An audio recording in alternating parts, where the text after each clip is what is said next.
Hello friends, welcome to Kalyani சுலகம். இன்றைக்கி ஒரு சூப்பரான குருமா குழம்பு தாங்க வச்சு காமிக்க போகிறேன்.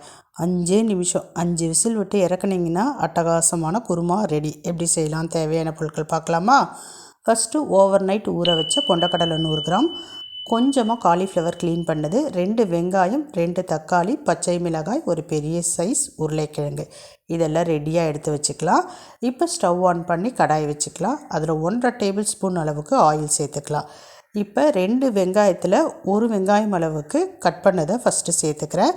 அதே மாதிரி 2 தக்காளி இருந்தது இல்லைங்களா, அதில் 1 தக்காளியை கட் பண்ணிவிட்டு சேர்த்துக்கலாம். இப்போ இது கூட கொஞ்சமாக சோம்பு சேர்த்துக்கோங்க. ஒரு 1/4 ஸ்பூன் அளவுக்கு சோம்பு, கொஞ்சம் பொட்டுக்கடலை, அடுத்ததாக ஒரு கைப்பிடி அளவுக்கு தேங்காய், இதெல்லாம் சேர்த்து லைட்டாக வதக்கிக்கலாம். வெங்காயத்தினுடைய கலர் லைட்டாக சேஞ்ச் ஆகணும். அதே மாதிரி தக்காளியினுடைய தோல் எல்லாம் லைட்டாக சுருங்கி வரும். அந்த டைமுக்கு ஆஃப் பண்ணிவிட்டு கீழே இறக்கி வச்சிடலாம். இது அப்படியே இருக்கட்டும். இப்போ மறுபடியும் ஸ்டவ்வில் குக்கர் வச்சுக்கலாம். ஒரு 3 டேபிள் ஸ்பூன் அளவுக்கு எண்ணெய் சேர்த்துக்கலாம். எண்ணெய் காய்ந்த பிறகு கடுகு பொரிய விட்டுக்குங்க. கூடவே சோம்பு சேர்த்துக்குங்க. இது கூட பட்டை, லவங்கம், கிராம்பு, ஏலக்காய், இது எல்லாமே சேர்த்துக்கலாம். ரொம்ப சேர்த்துக்க வேணாம், சும்மா லைட்டாக வாசனைக்கு சேர்த்தா போதுமானதாக இருக்கும். இப்போ இது கூட மீதம் இருக்கிற ஒரு வெங்காயம், ஒரு தக்காளி, ஒரு பச்சை மிளகாய், கறிவேப்பிலை, இது எல்லாத்தையும் கட் பண்ணிவிட்டு சேர்த்துக்கலாம். குழம்புக்கு தேவையான அளவு உப்பு சேர்த்துக்கலாம். எல்லாம் சேர்த்துட்டு லைட்டாக வதங்கினா போதுங்க. நம்ம எல்லாத்தையும் ஒன்றா சேர்த்து ஒரு 5 விசில் விட போகிறோம், அவ்வளோதான். அதனால் ரொம்ப வதங்கணும் அப்படின்ற அவசியமெல்லாம் கிடையாது. இப்போ ஃபஸ்ட்டு நம்ம ஒரு நைட்டு முழுக்க ஊற வச்ச அந்த வெள்ளை கொண்டக்கடலையை சேர்த்துக்கலாம்.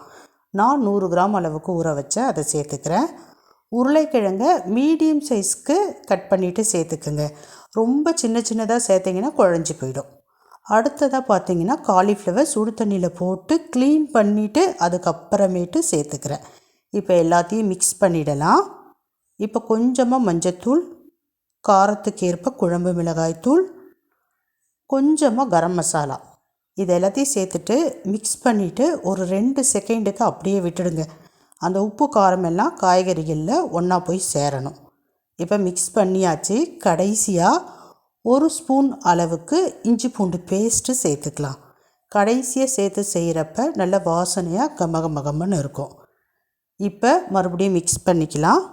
மிக்ஸ் பண்ணிவிட்டு ஒரு 2 செகண்டுக்கு அப்படியே விட்டுடலாம். இந்த மாதிரி 2 செகண்டுக்கு விட்டுட்டு இப்போ நம்ம ஏற்கனவே வதக்கி வச்சுருக்க பொருட்களை மிக்ஸி ஜாருக்கு மாற்றி நல்லா வழுவழுவழுன்னு அரைச்சிக்கலாம். அரைச்சிட்டு நம்ம அரைச்ச பொருட்கள் எல்லாத்தையும் இப்போ இது கூட சேர்த்துக்க போகிறோம். சேர்த்துட்டு தேவையான அளவு தண்ணி சேர்க்க போகிறோம். இப்போ நான் சேர்த்துட்டேன். அதே மிக்சியில் கொஞ்சமாக தண்ணி சேர்த்து நல்லா கழுவிட்டு அந்த தண்ணியையும் சேர்த்துக்கலாம். சேர்த்துட்டு உங்களுக்கு எந்த அளவுக்கு குழம்பு வேணுமோ அந்த அளவுக்கு தண்ணி சேர்த்துக்குங்க. தண்ணி சேர்த்துட்டு நல்லா மிக்ஸ் பண்ணிக்கலாம். மிக்ஸ் பண்ணிவிட்டு டேஸ்ட் பண்ணி பாருங்கள், உப்பு காரம் எல்லாம் கரெக்டாக இருக்கா அப்படின்ட்டு. இப்போ நான் டேஸ்ட் பண்ணி பார்த்துட்டேன், எல்லாமே பர்ஃபெக்டாக இருக்குது. இப்போ குக்கர் மூடி போட்டுடலாங்க. குக்கர் மூடி போட்டுட்டு ஒரு 5 விசில் விட்டுட்டு ஸ்டவ் ஆஃப் பண்ணிடணும், அவ்வளோதான். சூப்பரான குருமா ரெடி ஆகிடும். இப்போ நான் விசில் போட்டுட்டேன். கரெக்டாக 5 விசில் விட்டால் எல்லாமே வெந்து கரெக்டாக வந்திருக்கும். இப்போ விசில் வந்தாச்சு. நான் கீழே இறக்கி வச்சுட்டேன். ஒரு 10 நிமிஷம் கழித்து ஓப்பன் பண்ணி காமிக்கிறேன் பாருங்கள்.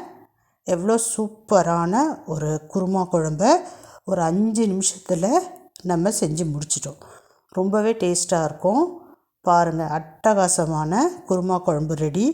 இதை இட்லி, இடியாப்பம், பூரி, சப்பாத்தி, இப்படி எல்லாத்துக்குமே தொட்டு சாப்பிட்லாம். செஞ்சு பாருங்கள். பாய்.